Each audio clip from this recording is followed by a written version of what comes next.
Hello दोस्तों, नमस्ते। कैसे हो? आज हम फिर से आपके लिए स्कूल में हॉलीडे होने के कारण यहाँ पर आए हैं खेत में आपके लिए कुछ नई वनस्पतियाँ ढूंढने के लिए।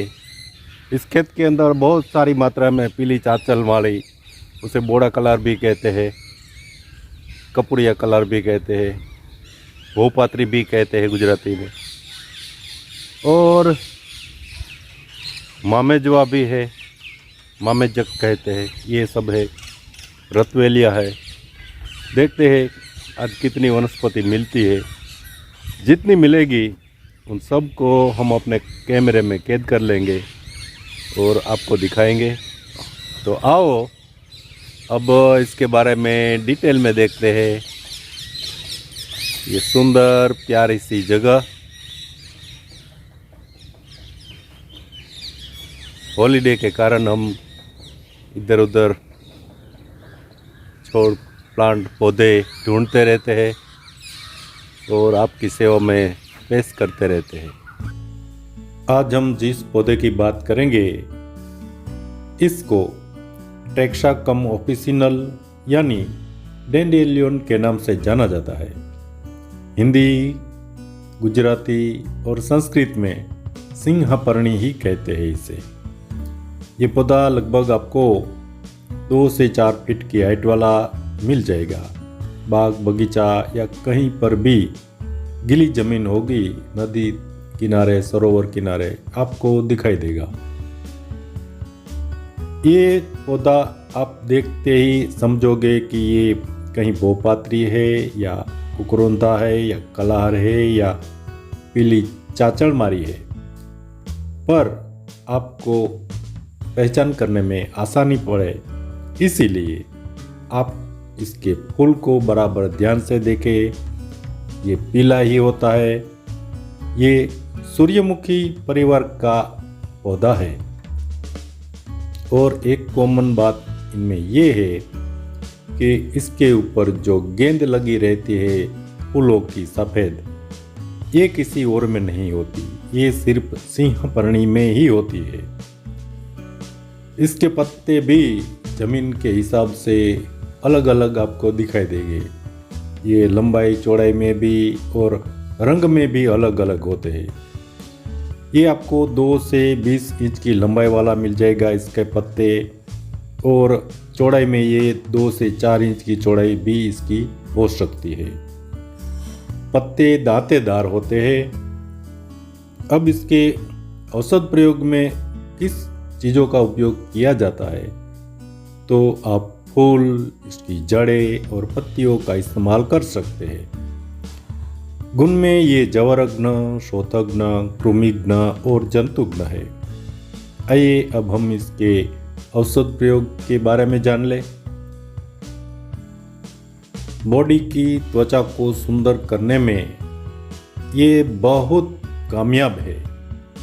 आप सीधा स्वारस पीकर भी आप अपनी त्वचा को सुंदर बना सकते हैं और चाय के स्वरूप में आप लेकर भी अपनी त्वचा को सुंदर बना सकते हैं। इसकी मूल यानी जड़ का कवाथ बनाइए।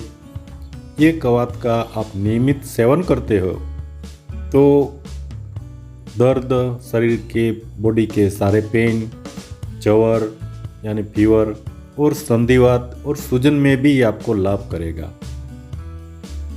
कैंसर को रोकने का गुण भी इसके अंदर है, और अगर गले में सोस पड़े तो इसकी जड़ को मुख के अंदर थोड़ी देर रखे तो जो गले में सोस होती है ये इनसे दूर होती है। साथ साथ ये वजन घटाने का भी काम करती है। इसके लिए आप चाय पीते रहे इसकी बनाकर या स्वरस पिए तो वजन रिड्यूस होता है आपका। आंतों के कृमियों के लिए भी ये फायदेमंद है। आप पर्ण का रस ले, में थोड़ा शहद मिलाइए और पिए तो आंतों के कृमि इनसे दूर होते हैं। मधुमेह को भी ये घटाता है या लेवल को ठीक करता है। साथ साथ ये रक्तचाप को भी कम करता है, रक्तचाप को भी ठीक करता है, यानी हाई बीपी को ये कंट्रोल करता है। आप इस छोड़ को, इस पौधे को घर में रखोगे तो मच्छर भी नहीं आएंगे।